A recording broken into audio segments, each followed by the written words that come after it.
जदि मोर जीवन था मो देहरे जदि मनीषर अधा भी शक्ति था मो देहरे शोई कई कई कांदुवा प्रति नवजात शिशु को मु दियंती परिचय केतेबेले माँ होई ताको कोଳରେ धरी लोरी गांती तो आउ केतेबेले बापा होई साबाड़ भी करती। प्रतिदिन मो देहरे केही ना केही नवजात शिशु रखी चली जाती।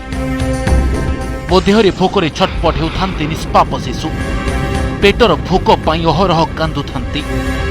केते सहिबे एसबू कहिले तांको कांद देखि मु भी कांदी पकाए। कौन मनीष जीवन एति सस्ता सामान्य शारीरिक सुख पाई कौन मनीष एति तलकू खसी जाई पारे। हे भगवान मते अदृश्य शक्ति दिए जहा फल मो छाती रे सोई कांदुथिबा नवजात को मु आपणाई नेबी। जेतेबेले मनीष अलिया होई गलानी सेतेबेले मते मनीष करिदे भगवान।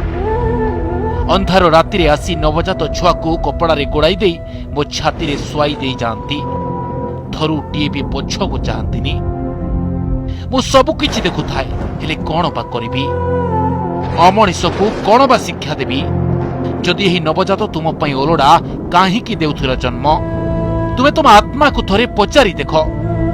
जदि तुम माँ बापा तुमको दिने एभली मो देहरे सुआई चली जाई थांते तुमर कौन होइता तुमे केउठी तांत काहीकि निरीह जीवन को मो पाखरे थोई देई चली जाउछ। अनेक माँ बापा संतानटी पाउनाहांती संतान प्राप्ति पाई केते व्रत उपवास करुछंती आउ तुमे छी।